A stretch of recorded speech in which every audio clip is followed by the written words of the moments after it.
মানিকগঞ্জের সবজি বাজারের খবর জানাতে আমাদের সঙ্গে যোগ দিচ্ছেন মোহাম্মদ ইউসুফ আলী। ইউসুফ, সবজির দাম কেমন দেখছেন?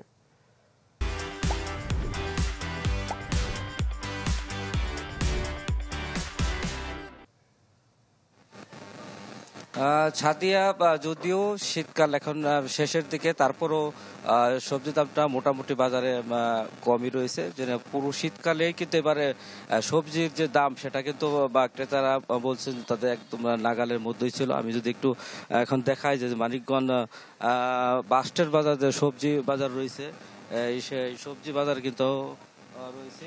যদিও আজকে বেশ কিছু একটা কুয়াশা রয়েছে সকাল থেকে, সবজির দোকানগুলো তেমন একটি খুলেনি। আজকে যে দরে সবজি বিক্রি হচ্ছে সে দামটা একটু বলি যে গুলালু সেটি বিক্রি হচ্ছে 20 টাকা কেজি দরে, আর যে দেশি লাউ রয়েছে সেটি প্রতিটি বিক্রি হচ্ছে বা 40 থেকে 50 টাকা পিস। এছাড়া যে শশা কেজি বিক্রি হচ্ছে 40 টাকা, এবং বেগুন সেটি বিক্রি হচ্ছে 30 টাকা, এবং কাঁচামরিচ বিক্রি হচ্ছে 50 টাকা কেজি দরে, পেঁয়াজ বিক্রি হচ্ছে 50 টাকা। শীতকালীন সবজি অন্যতম একটি সবজি হচ্ছে সিম কিন্তু বিক্রি হচ্ছে 30 টাকা কেজি দরে। এছাড়া করলা ও উস্তা সেটি বিক্রি হচ্ছে 80 টাকা কেজি। টমেটো বিক্রি হচ্ছে 30 থেকে 35 টাকা।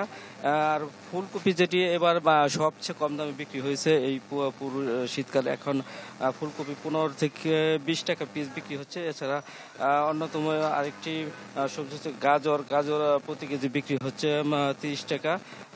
পেঁপে বিক্রি হচ্ছে 25 থেকে 30 টাকা কেজি দরে কিন্তু এই পেঁপে বিক্রি হচ্ছে। এছাড়া বেগুনও কিন্তু বিক্রি হচ্ছে 40 থেকে 50 টাকা কেজি দরে।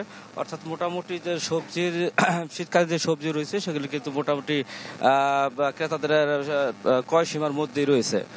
সাদিয়া। ইউসুফ, ধন্যবাদ আপনাকে। মোহাম্মদ ইউসুফ আলী যুক্ত হয়েছিলেন মানিকগঞ্জ থেকে।